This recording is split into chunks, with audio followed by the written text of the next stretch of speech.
សួរអ្នកទាំងអស់គ្នាថ្ងៃនេះខ្ញុំមកប្រាប់ពីរបៀបនៃការបង្កើត QR នៅក្នុងភាសា Python អញ្ចឹងដើម្បីសរសេរបានយើងត្រូវ pip install មួយសិននៅក្នុង terminal pip install QR code អូខេយើងត្រូវ pip install QR code ប៉ុន្តែខ្ញុំបាន install ហើយអញ្ចឹងខ្ញុំអត់ install ទៀតទេខ្ញុំឆៃឲ្យអ្នកគ្នាមើលខ្ញុំបាយពីថា pip list ហើយក្នុង terminal វាមានអញ្ចឹងខ្ញុំនឹងអស់ឲ្យមើលអូខេនេះគឺជា QR code ដែលខ្ញុំបាន pip install វាហើយ 8.0 អញ្ចឹងបន្ទាប់ពីពួកយើងបាន install ហើយគឺយើងនឹងធ្វើការសរសេរវាតែម្ដងជាប់យើងសេវាសាមីអញ្ចឹងក្នុងនេះខ្ញុំដាក់ថា import ហើយ QR code import QR code នៅក្នុងក្រុមនេះខ្ញុំដាក់ថា data ស្មើនឹងនេះគឺជា single double quote ហើយ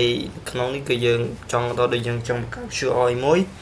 យើងចង់បង្កើតជា profile Facebook យើង copy profile Facebook យើងមកឥឡូវតែខ្ញុំឧទាហរណ៍ខ្ញុំដាក់ថាអក្សរទៅដល់ hi welcome to Python អូខេអញ្ចឹងនៅក្រោមកន្លែងនេះគឺខ្ញុំសរសេរពីថា data ច្រឡំ QR ស្មើនឹង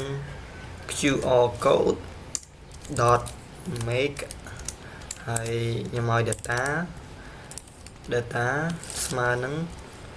ខ្ញុំមកច្រឡំប្រើសញ្ញានេះគឺយកប្រើ data ស្មើនឹង data អញ្ចឹង data នេះវាស្មើនឹងជាមួយ data នេះខាងលើនេះហើយបន្ទាប់មកខ្ញុំដាក់ឲ្យវា save អញ្ចឹង qr.save ហើយខ្ញុំដាក់ file name ឲ្យវាដាក់ថាដល់ដូចmy python អីចឹងpython.png អូខេកូដយើងសេបានប៉ុណ្ណឹងហើយយើងធ្វើការ run វាចឹងខ្ញុំ run វាអូខេចឹងយើងមកជួយណៃមាន my python នេះអូខេនេះគឺជា QR code ចឹងអ្នកនេះអាច scan ពេល scan ទៅវាចេញជាអក្សរដែលខ្ញុំដាក់ថា hi welcome to Python